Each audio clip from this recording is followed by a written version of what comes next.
Historias de Jack. Empezamos.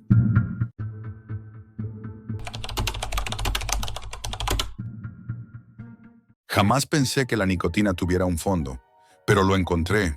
Y créeme, no era humo lo que me rodeaba. Fumo desde los 14 años. Supongo que empecé por lo mismo que todos. Por parecer mayor, por sentirme parte de algo. Luego ya no se trataba de eso. Era necesidad. Simple y maldita necesidad. Durante más de 20 años no hubo un solo día en el que no encendiera un cigarrillo. Me acostumbré al olor en la ropa, a la tos por las mañanas, a las miradas de desprecio. El tabaco se convirtió en mi reloj. Un cigarro al levantarme, otro después del café, uno tras comer, dos antes de dormir. Y cuando el cuerpo pedía más, siempre había un motivo. Estrés, insomnio, aburrimiento, lo que fuera. Hace unos meses la ansiedad empezó a apretar. No dormía más de 3 horas seguidas y cada vez necesitaba fumar más para sentir lo mismo. Había pasado a los cigarrillos electrónicos, luego a la nicotina líquida, incluso a los parches, aunque en mi caso los usaba para aguantar entre pitillos. Todo eso dejó de surtir efecto. Un día, mientras buscaba en internet foros para dejarlo, o al menos entender por qué mi cuerpo se estaba viniendo abajo, encontré un hilo con un título que me llamó la atención. El estudio. Nicotina pura. Resultados garantizados. Al principio pensé que sería una de esas tonterías de charlatanes o una trampa de publicidad, pero el texto era distinto. El usuario no tenía foto, ni historial, ni comentarios previos. Solo ese mensaje. Decía que un grupo privado con base en Europa del Este estaba reclutando fumadores con tolerancia alta a la nicotina para participar en un experimento remunerado. Prometían entre 5.000 y 10.000 euros según la resistencia del participante. El texto añadía que no era un estudio convencional y que los métodos de administración serían diversos. El contacto debía hacerse a través de un enlace a la Deep Web, un enlace que desaparecería a los 10 minutos. La curiosidad pudo conmigo. Lo abrí. La página tenía un aspecto antiguo, como los sitios web de hace 20 años. Fondo negro, texto, verde parpadeante, una interfaz minimalista y silenciosa. No había imágenes, ni logotipos, ni nombres de empresa. Solo un formulario que parecía hecho a medida. Preguntas sobre consumo diario, marcas preferidas, frecuencia de tos, pulsaciones en reposo, historial médico, si había sufrido desmayos, colapsos pulmonares o ataques de ansiedad. Rellené todo con sinceridad. Me temblaban las manos mientras tecleaba. Al final del formulario, una única pregunta abierta. ¿Hasta qué punto estás dispuesto a conocer la verdad sobre la nicotina? Me quedé un rato mirando la pantalla. La frase me sonó pretenciosa, pero había algo en ella que me pinchó la curiosidad. Respondí, ¡hasta el final! Y envié el formulario. No esperaba respuesta. Pero 3 días después, a las 2:15 de la madrugada, recibí un correo. Cifrado. El remitente era una serie de números y letras sin sentido. Dentro solo había una dirección. Física en las afueras de la ciudad, un archivo adjunto con un código QR y una frase. Proyecto en No fumes antes de venir. Me quedé mirando la pantalla unos minutos. No fumar antes de ir. Eso ya era una tortura. Pero algo. Dentro de mí, una mezcla de miedo y excitación me empujó a hacerlo. Quizá era la promesa del dinero o la idea absurda de participar en algo importante. Esa misma noche preparé una mochila con lo básico. Agua, mi documentación y un paquete de tabaco por si aquello resultaba ser una estafa. Salí temprano, antes del amanecer. La dirección me llevó a un polígono industrial abandonado, una zona olvidada, sin cámaras ni tránsito. Los carteles estaban oxidados, las farolas rotas y las naves tenían las ventanas cubiertas, con tablones. Aún así, en una de ellas había una luz débil, como de fluorescente. Empujé la puerta. Dentro me recibió una mujer con bata blanca y rostro inexpresivo. No sonrió ni saludó. Jack Thompson, dijo sin mirarme. Confirmado. Me pidió el móvil, la cartera y todo lo que pudiera grabar o transmitir señal. Firmé un documento de consentimiento que no me dejaron leer entero. Decía algo sobre administración experimental de nicotina en distintos estados físicos. Luego me acompañó por un pasillo largo hasta una sala con 4 camas metálicas. En 3 de ellas había gente conectada a máquinas, hombres y mujeres de distintas edades, todos con la mirada perdida. Algunos temblaban ligeramente. Me asignaron la 4ª cama. Durante las próximas 48 horas experimentarás distintas administraciones de nicotina, explicó la mujer con tono robótico. Queremos observar los efectos más allá del umbral humano. Aquella frase me dejó helado. Más allá del umbral humano. Pero no dije nada. Me limité a sentir. El primer día comenzó con algo que parecía rutinario. Me colocaron un respirador que liberaba vapor de nicotina controlado. Me midieron el pulso, la presión arterial, y me preguntaban cada hora. ¿Cómo me sentía? La sensación era buena. Euforia, concentración, incluso la tos desapareció por un rato. Después empezaron a subir la dosis. Me aplicaron parches, primero 2, luego 4, hasta cubrirme la espalda, cada uno con una carga diferente. Luego añadieron inyecciones en el brazo, líquidos que ardían al entrar. Sentía calor, como si me prendieran fuego por dentro. Esto ayudará a mantener la concentración, dijo uno de los técnicos sin apartar la vista de los monitores. No pregunté. A medida que el día avanzaba, las manos me temblaban, el corazón se aceleraba y aún así quería más. Era un placer adictivo, puro, pero con un fondo sucio, como si algo se estuviera abriendo paso. Dentro de mí, el aire olía a nicotina, no a tabaco, sino a la esencia pura. Lo notaba en la piel, en la saliva, en los ojos. Me picaban los párpados. Cada vez que respiraba sentía un ligero mareo, pero el cuerpo no. Me dejaba parar. La mujer de la bata me observaba con una calma que me ponía nervioso. «Estás llegando al punto de saturación», comentó en voz baja. «No existe eso», respondí intentando sonreír. «No con la nicotina». Ella no contestó. Solo anotó algo en su cuaderno. Por la noche me dejaron descansar. O eso creí. El suelo vibraba levemente, como si hubiera máquinas funcionando bajo el edificio. En la cama de al lado, un hombre respiraba con dificultad. Tosía, se revolvía y de vez en cuando murmuraba algo. Nadie acudía. Me giré y cerré los ojos, pero el olor a nicotina me envolvía. No era humo, era más denso, casi metálico. Empecé a soñar con humo líquido, como si flotara en una niebla que se filtraba por mis venas. Number.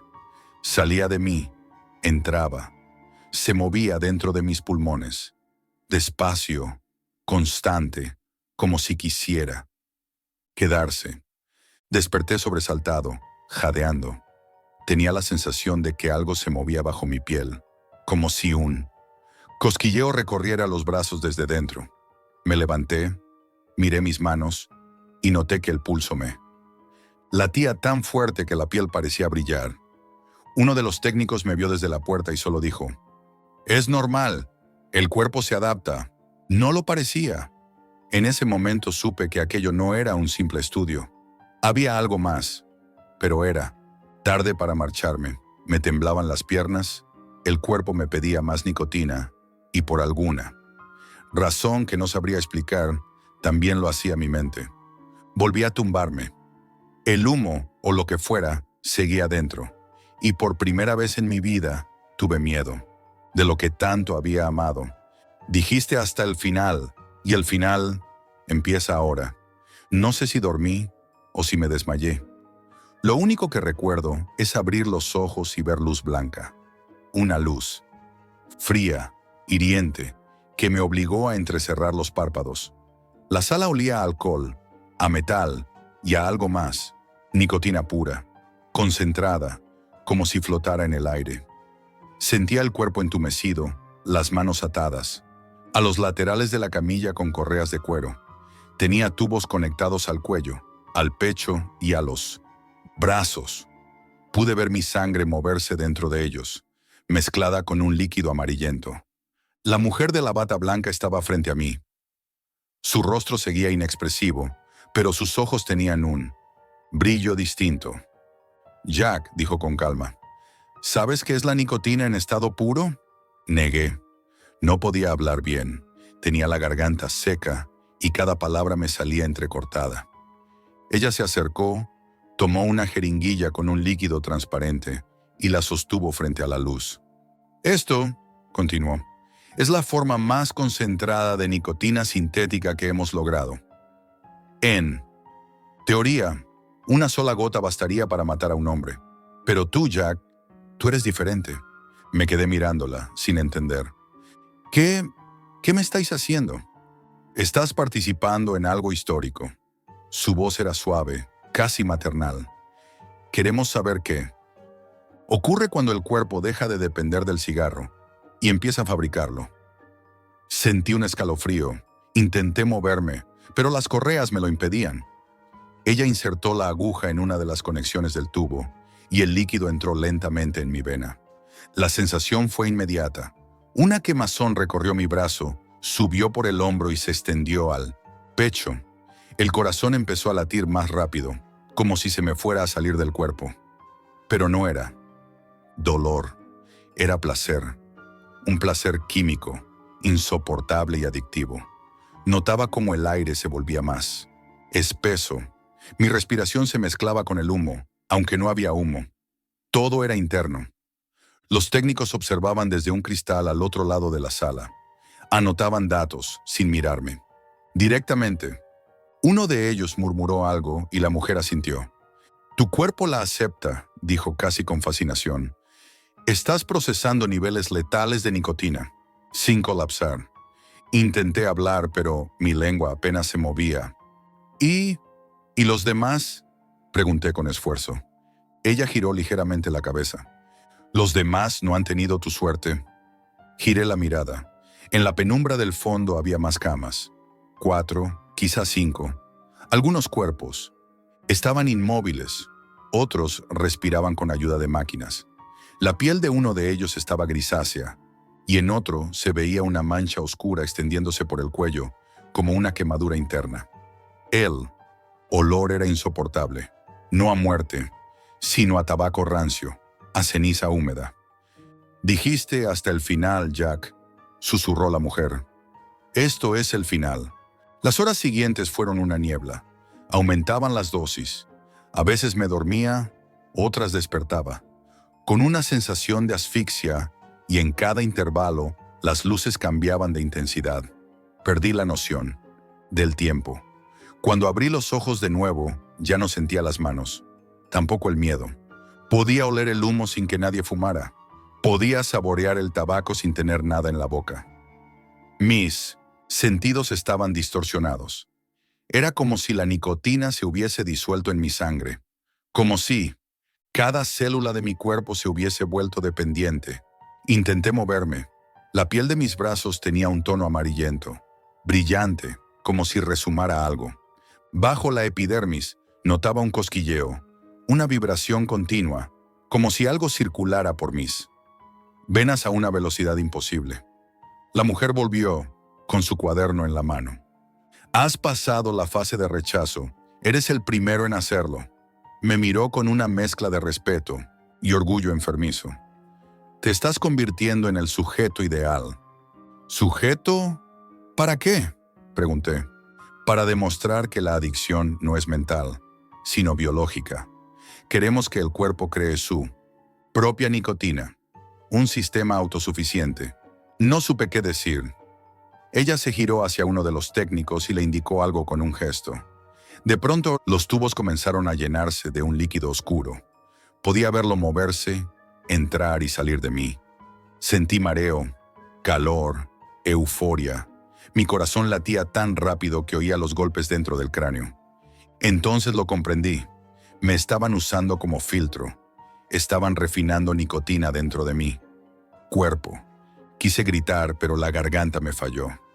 Solo salió un sonido seco, como un jadeo. Pasó lo que parecieron días. Perdí el sentido varias veces. En algún momento me desperté solo. Las camas de los otros estaban vacías. No había nadie detrás del cristal, solo yo y las máquinas. Me incorporé como pude, arrastrando las conexiones. El suelo estaba pegajoso, cubierto de un líquido amarillento. Olía a humo y metal. Encontré mi ropa en una silla, doblada con cuidado. Mi mochila estaba allí también, como si nada hubiera pasado. Me arranqué los tubos. Sangré un poco, pero no dolía. Me sentía distinto, ligero. Salí tambaleándome al pasillo. No había nadie. Las luces parpadeaban. Todo el lugar estaba en silencio, salvo por el zumbido de las lámparas. No recuerdo cómo llegué a casa. Quizá alguien me llevó. Quizá caminé sin saberlo. Pero amanecí. En mi cama, vestido, con el olor de aquel laboratorio impregnado en la piel. El correo había desaparecido. El enlace también. Era como si todo hubiera sido borrado. Pensé que lo había soñado, hasta que fui al baño y me miré al espejo. Bajo la piel del cuello podía ver una línea oscura moviéndose, como una vena nueva. Si me quedaba quieto, el humo parecía salir de los poros apenas visible, flotando. Me lavé una y otra vez.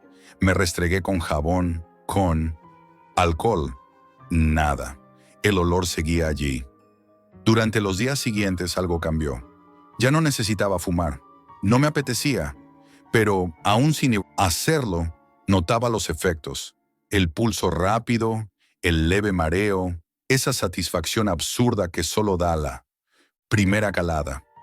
Me di cuenta de que ya no dependía del cigarro. Era el cigarro. Intenté dejarlo por instinto.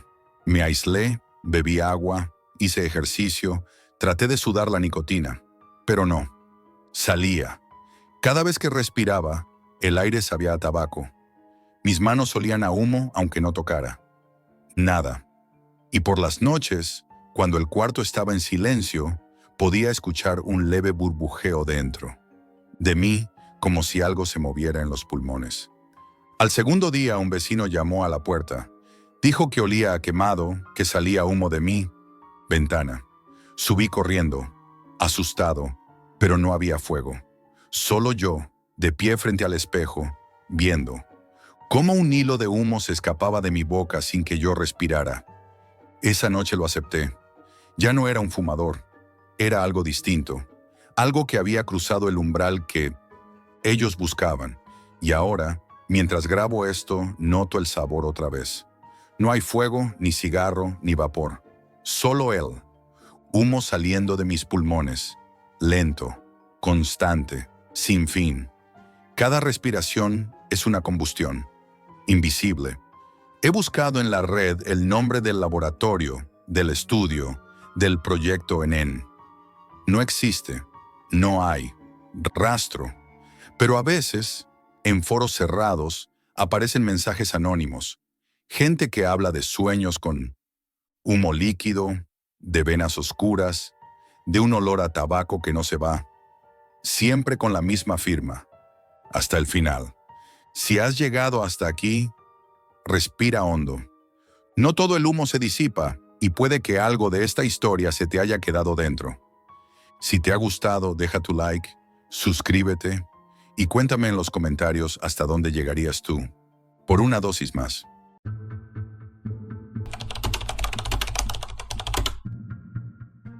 A veces desearía no haber encontrado nada. Ahora sé demasiado y ya no hay vuelta atrás. Soy ecologista. No soy de los que se esconden detrás de pancartas o redes sociales. Trabajo sobre el terreno, analizando datos, midiendo emisiones, soñando con un mundo donde la humanidad no se autodestruya. Pero lo que encontré hace unas semanas en la Deep Web ha hecho tambalear todo en lo que creía. Todo empezó una noche cualquiera. El insomnio me llevó a explorar foros oscuros que jamás habría imaginado. Lugares donde la información oficial parecía un chiste cruel y donde los usuarios compartían datos y enlaces como si fueran reliquias prohibidas. Fue allí donde alguien me habló de unos archivos secretos, documentos y vídeos que, según ellos, revelaban la verdad sobre las energías renovables. Una verdad que nadie en los medios o el gobierno se atrevería a publicar. La promesa era directa y aterradora. Esto derrumba las mentiras que te han vendido sobre la energía limpia. Al principio pensé que sería otra conspiración absurda. He visto demasiadas teorías locas sobre molinos que provocan cáncer o paneles solares que controlan la mente. Pero había algo en el tono de los mensajes, en los detalles técnicos que compartían, que me obligó a seguir. No eran charlas de bar, eran referencias a contratos, números de serie, correos internos, informes de ingeniería. La precisión me obligó a prestar atención. Descargué los archivos usando redes encriptadas y VPNs complejas. Cada clic me dejaba un sabor metálico en la boca, mezcla de miedo y excitación.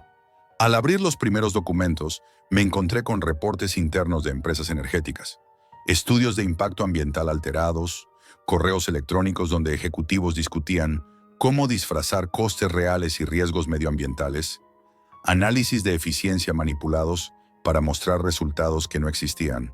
Al principio, solo veía números y gráficos, fríos, impersonales, casi anodinos, pero conforme leía más, una sensación de malestar empezó a crecer en mi pecho.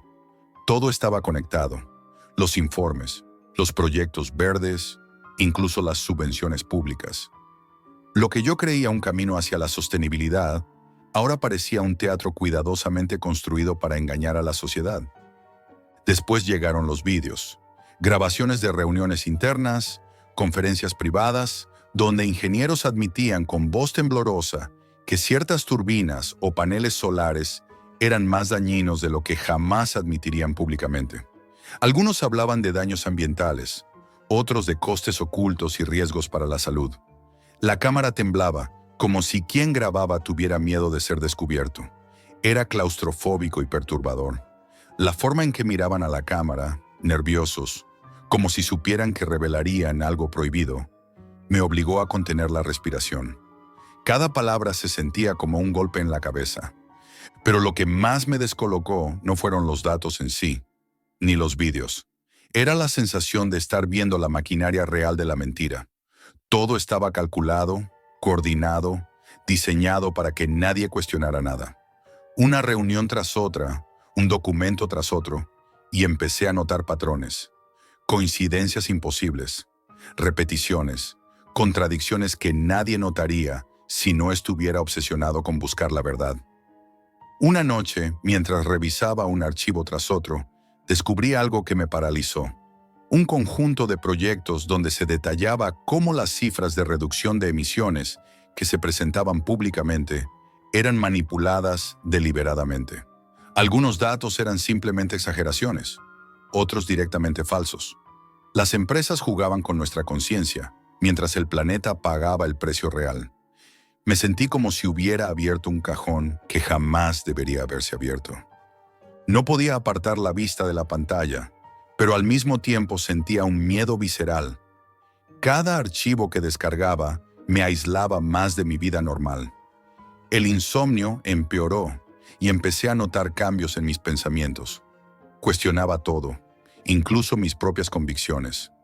La pasión que sentía por la ecología y la sostenibilidad se mezclaba ahora con una sensación de traición y desesperanza. La Deep Web, que hasta entonces parecía un lugar remoto y abstracto, se convirtió en un espejo oscuro de la realidad que creía proteger. Y justo cuando pensaba que ya había visto todo, encontré un correo electrónico que me hizo detenerme por completo. Era un intercambio entre altos ejecutivos, donde se hablaba de un proyecto secreto, supuestamente enfocado en eficiencia energética, pero que en realidad tenía consecuencias ocultas, efectos ambientales y sociales que nunca serían publicados. La frialdad con la que hablaban de todo, como si fueran cálculos en una hoja de Excel, me hizo sentir un escalofrío en la espalda. La sostenibilidad que yo defendía no era más que una ilusión, cuidadosamente empaquetada para vendernos tranquilidad mientras se explotaban recursos y se escondían daños irreversibles. Esa noche me quedé mirando la pantalla hasta que el amanecer tiñó la habitación de gris. Sabía que había cruzado una línea. No había vuelta atrás. Lo que había encontrado no era un secreto divertido ni una teoría conspirativa inofensiva.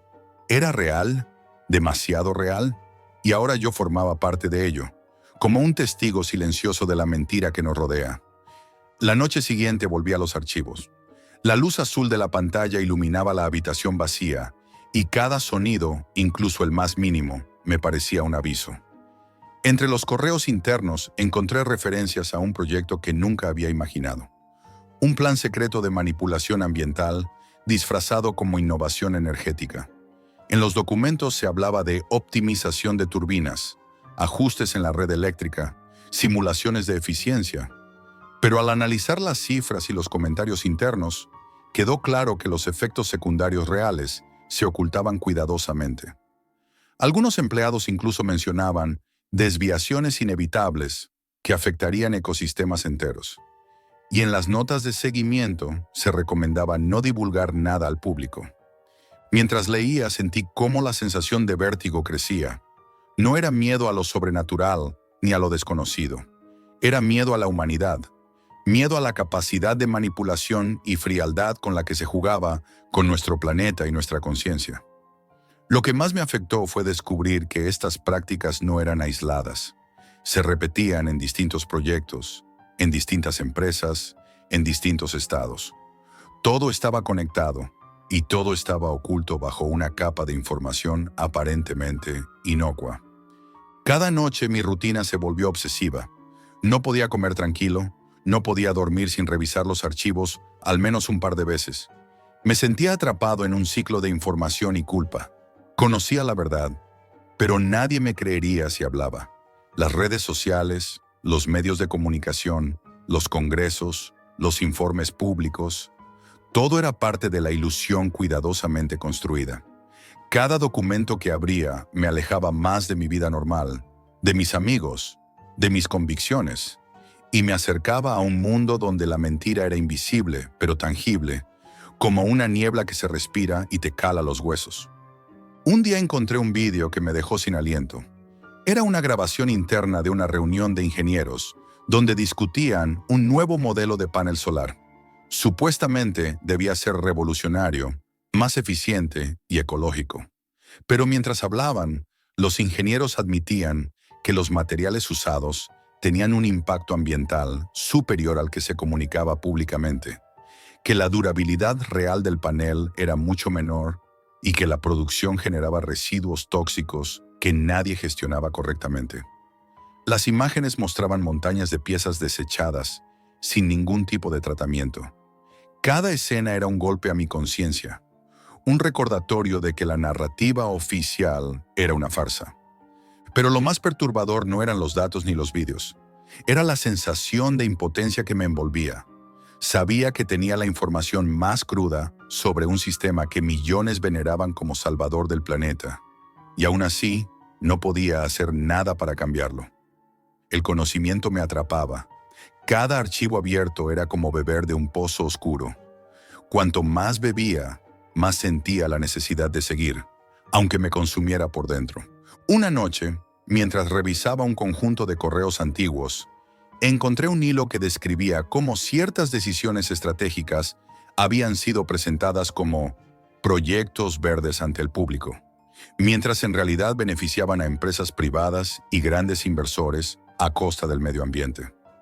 Los términos eran fríos: optimización de rentabilidad, reducción de costes sociales, gestión de percepción pública. Cada frase me hacía sentir un nudo en la garganta. La ética y la moral se habían quedado fuera de todo este proceso.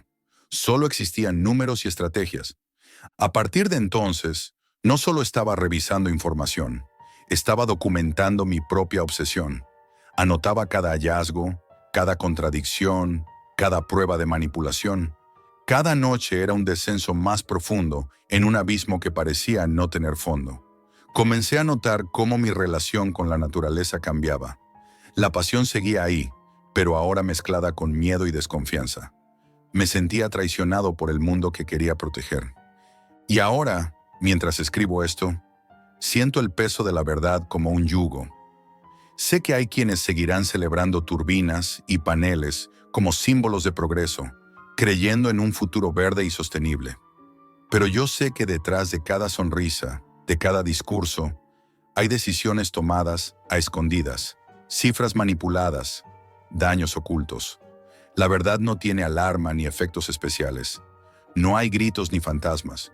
Solo existe como un veneno silencioso que se filtra poco a poco y cuando te das cuenta, ya te ha atrapado. A veces desearía no haber encontrado nada. Pero la curiosidad, mi condena, me empuja a seguir. Y cada archivo que abro me recuerda que hay secretos que quizá nunca deberían salir a la luz y que, sin embargo, ahora forman parte de mí.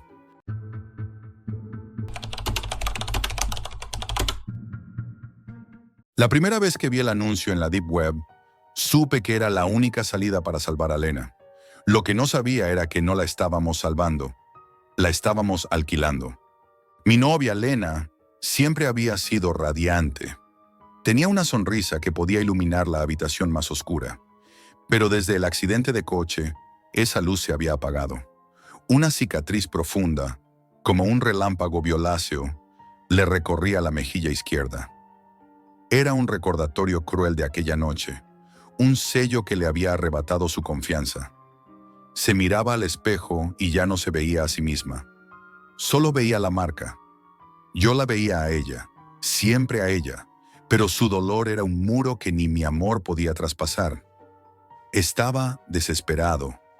Fue en los foros más oscuros, en esos rincones de internet donde se comercia con todo menos con la esperanza, donde encontré la solución, o lo que parecía serlo. Un tal Dr. Serpentis se anunciaba no como un cirujano, sino como un artista, un genio clandestino capaz de esculpir la belleza donde solo había cicatriz.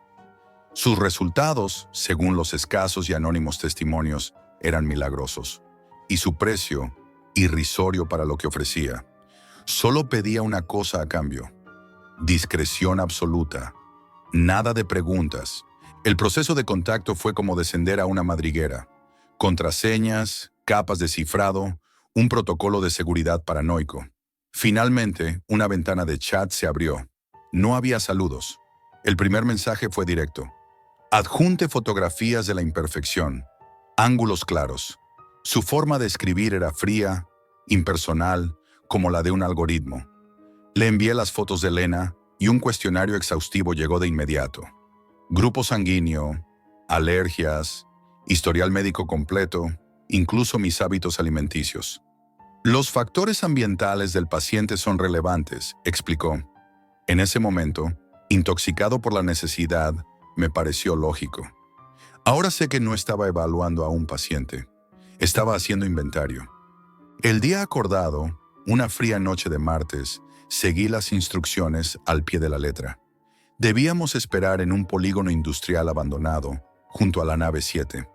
El viento silbaba entre las estructuras de chapa oxidada. Un coche negro sin matrícula se deslizó junto a nosotros sin hacer ruido. Dos figuras con sudaderas con capucha bajaron. No dijeron una palabra. A Lena le vendaron los ojos con un paño suave. El doctor había insistido en que era para proteger su ubicación y, por tanto, mi seguridad. A mí me permitieron ver. O tal vez, esa fue la primera parte de mi castigo. El trayecto fue una pesadilla de curvas y silencio. Cuando me quitaron la capucha, estábamos dentro de un almacén reconvertido. El espacio era vasto, iluminado por luces LED azuladas que se reflejaban en un suelo de epoxi impecable, creando un efecto de profundidad infinita. El aire olía a lejía agresiva, pero por debajo flotaba un aroma metálico y dulzón, como el de un caramelo dejado al sol, que se te pegaba a la garganta. El doctor me esperaba. Llevaba una máscara quirúrgica negra con el detalle plateado de una serpiente enroscada. Sus ojos, de un gris inquietantemente claro, no parpadearon al saludarme. Sus manos, sin embargo, eran jóvenes, largas y ágiles, y no temblaron ni un instante. «Jack, tranquilo, todo va a salir perfecto», dijo su voz, grave y calmada, como si estuviera hablando de arreglar un electrodoméstico. Mientras hablaba a sus asistentes, dos individuos enmascarados de igual manera guiaron a una Lena ya sedada hacia una camilla de acero inoxidable que brillaba bajo la luz fría. un objeto alienígena en aquel lugar desolado. Me condujeron a una sala adyacente, una especie de cubículo con una butaca de cuero desgastado y un único monitor de alta definición empotrado en la pared. No había sonido, solo la imagen en directo del quirófano. Al principio, todo era estéril y preciso. Los instrumentos brillaban en una bandeja. El doctor y sus ayudantes se movían con una sincronización hipnótica, casi robótica, alrededor del cuerpo inconsciente de Lena. Era una coreografía macabra. Entonces noté el primer desvío del guión. Uno de los asistentes, en lugar de pasar un instrumento, tomó una jeringa larga con un líquido lechoso, opalescente. Sin consultar, sin una orden visible, la clavó en el músculo deltoides de Lena, lejos del área facial donde trabajaba el doctor. Mi pulso se disparó. ¿Qué era eso? ¿Un antibiótico? ¿Un relajante muscular no mencionado? Intenté respirar hondo, convencerme de que eran protocolos que yo no entendía. La puerta de mi sala se abrió. Era el otro asistente. Llevaba una bandeja con una taza de café humeante. Para los nervios, dijo con una voz tan plana y carente de inflexión que sonaba artificial. No, gracias, rechacé, con la baja pastosa. Él insistió acercándola más. Es café de calidad. Le ayudará. Su mirada sobre la máscara era vacía, como la de un pez. Al extender la bandeja, su guante de látex rozó mi antebrazo. Estaba frío, húmedo. Y en ese instante, al retirar el brazo, la manga de su pijama quirúrgico se retrajo unos centímetros. Y lo vi. En su muñeca, una cicatriz lineal, perfectamente curada, idéntica en forma y tamaño a la que Lena tenía en la cara. La sangre se heló en mis venas. ¿Una coincidencia?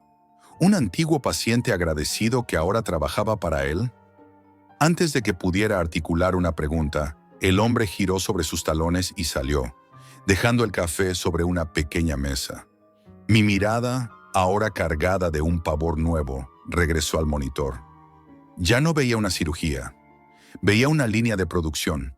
Y entonces, como si se me cayera una venda de los ojos, empecé a ver las demás marcas. El asistente que había inyectado a Lena tenía una ligera asimetría en el párpado derecho, demasiado perfecta, como si hubiera sido corregida por la misma mano. Y el otro, el que me había traído el café, ahora que lo observaba con atención, tenía en el cuello, justo por encima de la línea del cuello del pijama, un pequeño lunar, una mancha redonda y oscura, idéntica en forma y ubicación a una que Lena tenía en la espalda, justo entre los omóplatos. Idéntica. No eran ayudantes, eran catálogos. Eran repuestos andantes. Una galería de piezas humanas, de modificaciones exitosas. Y Lena, mi Lena, estaba en la mesa, convirtiéndose en la última adición a su colección. La cirugía terminó sin que yo pudiera protestar, paralizado por el horror que crecía dentro de mí como una fría sombra. El doctor se acercó a la cámara del quirófano y sus ojos grises, fríos como la piedra, se clavaron en el objetivo, atravesando la pantalla para encontrarse con los míos. El trabajo está hecho, Jack. Queda la fase de recuperación. Es normal que haya algo de confusión inicial. No te alarmes.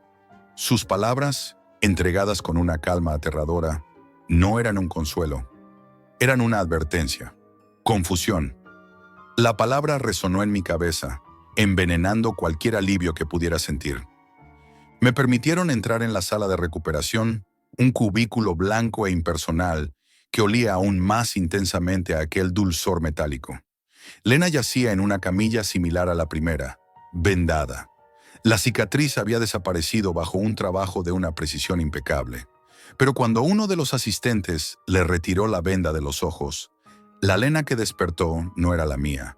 Sus pupilas, verdes y, antes llenas de vida, se dilataron bajo la luz y recorrieron la estancia con una lentitud calculada, como un escáner registrando cada detalle, cada esquina, cada salida. No había desorientación, había evaluación. ¿Lena? Cariño, soy yo, Jack, dije, acercándome y tomándole la mano con suma delicadeza, esperando sentir su habitual presión reconfortante. En su lugar, sus dedos permanecieron inertes durante un segundo demasiado largo antes de retirarse con una suavidad fría y deliberada. No fue un gesto de rechazo, sino de desapego, como apartar un objeto que estorba. «Lo sé, Jack», susurró. Su voz era la de ella, el mismo timbre musical que había amado durante años, pero desprovisto de su calor característico. El tono era plano, monótono, un eco vacío que me heló la sangre. No había alegría, ni alivio, ni el más mínimo asomo de la vulnerabilidad que siempre mostraba después de un susto. No había Lena. El viaje de vuelta en el coche negro fue un suplicio de silencio. Ella se acomodó en el asiento y se limitó a mirar por la ventana, observando el paisaje urbano que se desdibujaba en la noche. No era la mirada perdida de quien está sedado, era la mirada atenta de quien memoriza un trayecto. Yo intentaba romper el hielo, con la voz quebrada por la ansiedad. «¿Cómo te encuentras? ¿Duele algo? ¿Necesitas agua?» Ella giraba la cabeza lentamente hacia mí, y sus ojos, ahora de una claridad perturbadora, me escudriñaban antes de responder. «Estoy bien, Jack, perfectamente». La palabra perfectamente sonó falsa, como un disco rayado. Al llegar a nuestro piso, lo primero que hizo fue dirigirse al baño sin decir una palabra. Sus pasos eran firmes y seguros, demasiado seguros para alguien que acababa de salir de una anestesia general. La seguí y me quedé en la puerta, observando. Se acercó al espejo del lavabo y se inclinó hacia él, hasta quedar a centímetros del cristal. No se miró a los ojos, estudiaba su mejilla, la piel ahora lisa e intacta. Extendió la mano y acarició la zona con la yema de los dedos, con la meticulosidad de un científico examinando una muestra. Y entonces lo vi, una sonrisa minúscula, apenas un pliegue en la comisura de sus labios, se dibujó en su reflejo. No era una sonrisa de felicidad o de gratitud, era una sonrisa de aprobación fría, de satisfacción técnica. La sonrisa de un artesano que contempla su obra terminada y juzga que es buena. Esa noche, la pesadilla se instaló en casa. Me desperté de un salto, sudando frío, sin saber por qué.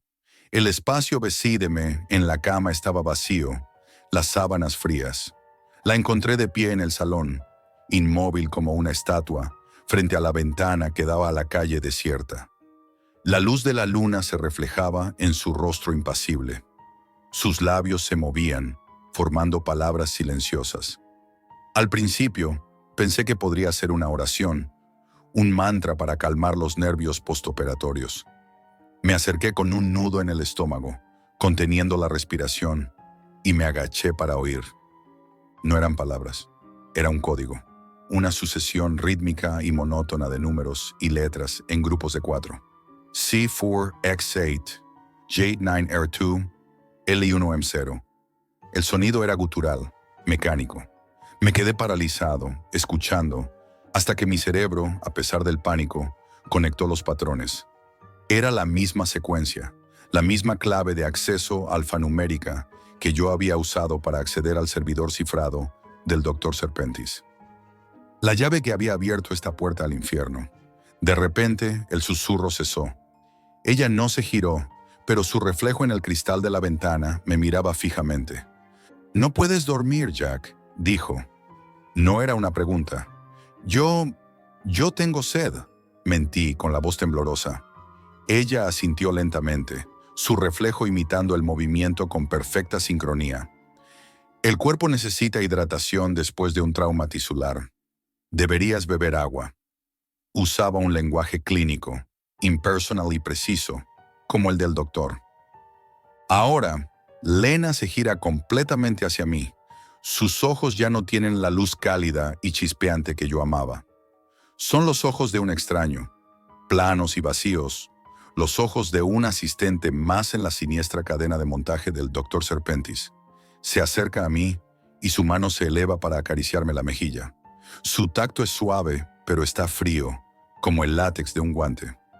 «No te preocupes por mí, Jack», murmura, y su voz es un eco perfecto del pasado que ya no existe. «Ahora soy perfecta, y pronto, todo estará en orden». porque ahora lo sé con una certeza que me corroe el alma. El precio no era el dinero, el precio era ella. Y el doctor Serpentis no vende cirugías, no repara cuerpos, los reacondiciona, los convierte en algo más, en algo menos, en piezas de su propio y retorcido diseño.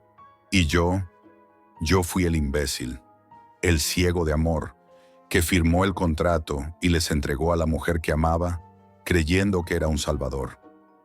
La primera vez que vi el anuncio, pensé que era la única salida. Y lo era. La salida directa hacia nuestro infierno particular. Un infierno donde el monstruo no vive en las sombras de la Deep Web, sino que duerme en mi cama, con el rostro perfecto de la mujer a la que una vez amé.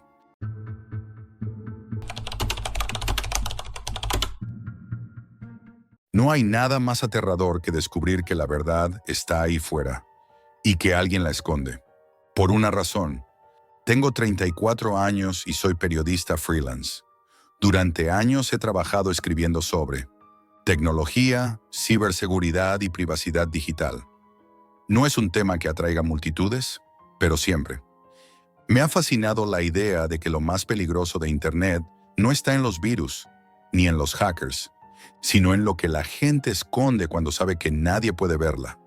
Esa parte de la red que todos llaman Deep Web y que para muchos no es más que una leyenda urbana. Para mí, en cambio, era un terreno de trabajo, un sitio donde la información se pudre y florece al mismo tiempo. Una noche, mientras revisaba fuentes para un artículo sobre filtraciones de bases de datos, recibí un correo anónimo. No tenía firma ni presentación, solo una línea en el asunto. ¿Quieres ver lo que de verdad esconden los desaparecidos? No había texto, ni un saludo. Solo un enlace con dominio.onion, el tipo de dirección que solo sé. Abre desde torre. Normalmente los ignoro, pero aquella frase me tocó algo. Quizá fue curiosidad, quizá cansancio, o quizá ese instinto periodístico estúpido que me hace abrir la puerta justo cuando debería cerrarla. Copié el enlace y lo abrí. La pantalla se volvió negra, con texto verde parpadeando. El sitio se llamaba 53 ohmios. Sin logotipo, sin diseño, sin explicación. Solo una lista de hilos numerados por fechas y coordenadas geográficas. Ninguna descripción, ningún nombre. Por puro reflejo, abrí el primero. 14th of March, 2023. 41.40, 2.174. Dentro, un párrafo corto describía la desaparición de un hombre joven en Barcelona. Ponía su edad, la hora de su última conexión móvil, 3:12 de la mañana, y una frase que me resultó escalofriante. No. Hay denuncia al final del texto, un enlace de descarga, un archivo comprimido, apenas 900 kilobytes. Lo abrí. Dentro había una sola imagen, una fotografía borrosa de un pasillo gris, sin ventanas, con una puerta metálica al fondo. En una de las paredes, pintado con spray negro, se distinguía un símbolo, un círculo con una línea horizontal atravesándolo, casi como un ojo cerrado. La imagen parecía trivial, pero había algo en ella que me inquietó profundamente.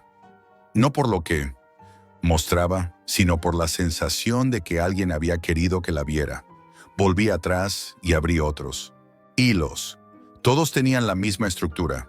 Fecha, coordenadas, descripción mínima y un archivo. Cada archivo, una fotografía diferente, siempre de un lugar vacío. Sótanos, túneles, habitaciones blancas, pasillos industriales, almacenes. En todos el mismo símbolo.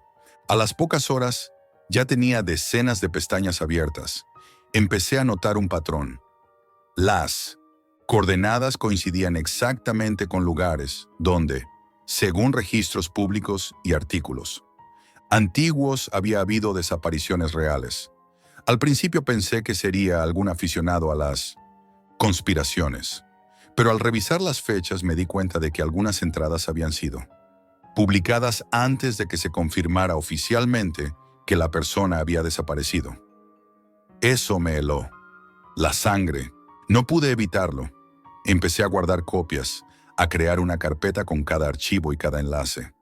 Pasé noches enteras comparando nombres, cruzando datos, buscando alguna relación entre las víctimas. No había ninguna. Distintas edades, distintos lugares, distintos oficios. Lo único común era ese símbolo y la precisión con la que el foro parecía saberlo todo antes que nadie. Había un usuario que siempre aparecía al inicio de cada hilo, Omega Root. Tenía miles de mensajes y nunca respondía a nadie. Siempre publicaba el primer post con los datos y el archivo.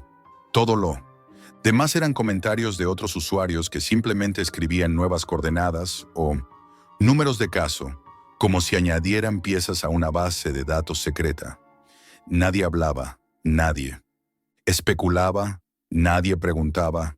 Era un silencio inquietante, como si todos supieran que no debían hacerlo. No pude resistirme y le envié un mensaje directo. ¿Quién eres? ¿Cómo consigues esta información? No esperaba respuesta, pero al día siguiente la tuve. No estoy prediciendo, estoy archivando. Eso fue todo. Ninguna firma, ninguna explicación. Intenté escribirle de nuevo, pero nunca contestó. Pasaron 3 días. Justo cuando pensaba olvidarme del asunto, recibí una notificación nueva en el foro. Era de él. Caso nuevo, archivo adjunto. El archivo era un vídeo de 12 segundos. En él se veía una habitación blanca iluminada con fluorescentes.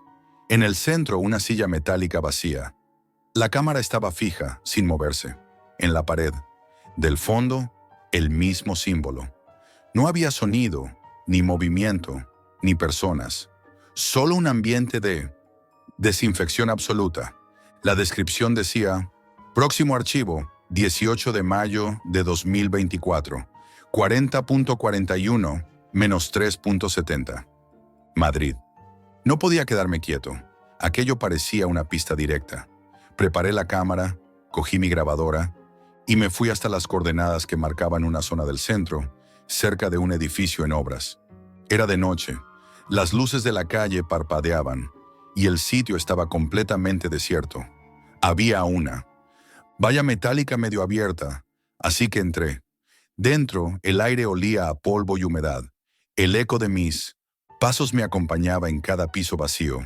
En el tercer nivel, tras una puerta oxidada, encontré la habitación. Blanca, rectangular, con el suelo cubierto de polvo y manchas de pintura seca. En la pared, con la precisión de una plantilla, el mismo símbolo. El círculo atravesado por la línea. Era idéntico al del vídeo. Todo, hasta la posición de las grietas. Grabé unos segundos con el móvil, saqué fotos y me marché con el corazón en la garganta. Aquella noche, apenas dormí. Subí el vídeo y las fotos a un foro de periodismo digital que usábamos.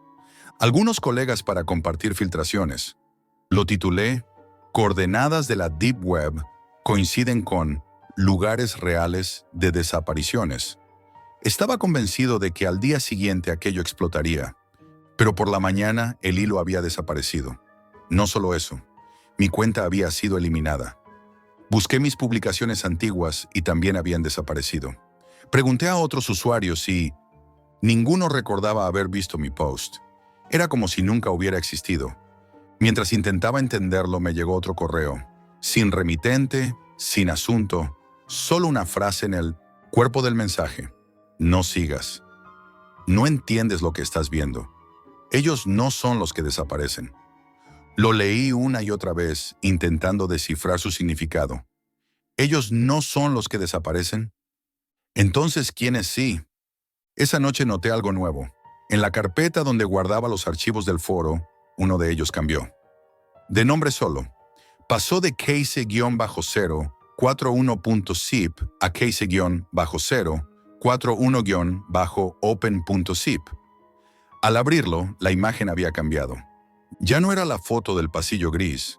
Era otra, tomada desde el mismo ángulo, pero más reciente. El polvo en el suelo era distinto, y esta vez en la esquina inferior izquierda había algo más. Una sombra humana, apenas visible. como si alguien hubiese estado allí justo en el momento de hacer la captura. Cerré el ordenador. Durante horas me quedé sentado, mirando el símbolo que aún recordaba, grabado en mi cabeza. Sabía que algo había cruzado la línea entre la simple curiosidad y el peligro. Real. Y sin embargo, parte de mí quería seguir, porque cuanto más intentaba alejarme, más claro. Tenía que aquello no era un simple foro, era una red de observadores, archivistas o lo que fuera con acceso a información que no debería existir. Aquella fue la última noche que dormí tranquilo. A la mañana siguiente, encendí el ordenador y el Foro 53 ohmios ya no cargaba. En su lugar, una pantalla negra con un mensaje en letras blancas. Acceso restringido. Caso en curso.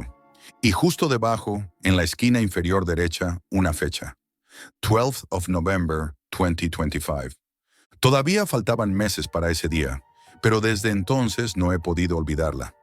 Cuando recibí aquel último correo con el enlace, no dudé en abrirlo, aunque algo en mi interior me gritaba que no lo hiciera.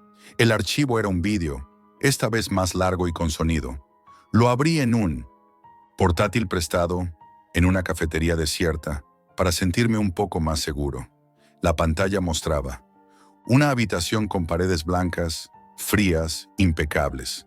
En el centro, una mesa metálica y frente a ella una figura con la cabeza cubierta por una bolsa negra. La luz fluorescente brillaba sobre la mesa, creando sombras nítidas. Una voz masculina, neutra, sin emoción, empezó a hablar. Confirmado. El sujeto ha accedido. Voluntariamente. Nivel de riesgo. Civil. Nivel de prioridad. Confidencial. Cada palabra caía como un martillo sobre mi estómago. Después la cámara se desplazó lentamente hacia un ordenador, donde alguien escribía comandos en un terminal. Vi algo que me paralizó. La línea de código. Mostraba Upload Archive _53 Omega barra confirmed case 117.mp4. Antes de que pudiera cerrar la ventana, parpadeé y apareció algo más. Una carpeta con mi nombre. Users. Jack Morales / Mi pulso se disparó. El mundo que creía entender se estaba desmoronando. No era un juego, no era una coincidencia. Alguien sabía exactamente quién era yo y dónde estaba, y me estaba siguiendo a través de una red que no podía imaginar. Intenté buscar a Omega Root, cualquier pista sobre el foro, pero 53 ohmios había desaparecido por completo. Cada enlace antiguo llevaba a un error 404, y mis archivos locales, los que había guardado durante semanas, se habían vaciado misteriosamente. Incluso los discos duros externos aparecían vacíos, como si alguien hubiera limpiado cada rastro de mi investigación. No tardé en notar que algo estaba dentro de mi ordenador. El ventilador se encendía solo. Programas desconocidos aparecían ejecutándose y mi ratón se movía sin que lo tocara. Analicé los procesos y encontré un archivo llamado Omega53.dll que reaparecía después de eliminarlo, como si tuviera vida propia. Cada vez que intentaba abrir mis notas, aparecía un mensaje. Archivo en uso. No disponible. Me sentía observado, acosado. La paranoia se apoderó de mí. Escuchaba clics. En la noche, ruidos leves que venían del ordenador cuando estaba apagado, como si alguien estuviera revisando todo a través de él. Una semana después, recibí algo más perturbador. Una carta física, sin remitente ni sello, dentro. Solo una hoja blanca con una captura de pantalla. Era un chat entre Omega Root y un usuario identificado como administrador. Omega Root. Último caso confirmado. Admin. Procede al registro. Omega Root. Nombre del sujeto. Jack. Debajo una fecha. Entrada 118 programada. 12th of November 2025. Mi sangre se heló. Hoy es 12 de noviembre de 2025. Intenté desconectarme del mundo digital por completo. Apagué routers, cambié de ordenador, incluso de ciudad temporalmente. Pero la sensación de que alguien me observaba no se fue. Empecé a notar pequeñas anomalías. Cámaras de seguridad en tiendas cercanas giraban hacia mí cuando pasaba. El cursor de mi portátil se movía solo y mis archivos parecían modificarse de forma casi imperceptible. Una mañana encontré en mi disco duro un nuevo archivo. Instrucciones.txt, que no recordaba haber guardado. Al abrirlo solo había una línea. Prepárate. No era un juego. No podía huir. Cada intento de desaparecer, de cortar cualquier conexión, era inútil. Incluso los correos de advertencia, los mensajes en foros olvidados, parecían anticiparse a cada movimiento mío. Esa noche, mientras revisaba los archivos antiguos, noté algo más. Perturbador. Fotos de los lugares que había visitado, grabadas hace apenas unas horas. Mis pasos, mis manos, mi figura reflejada en ventanas que yo sabía vacías. Alguien había estado siguiendo.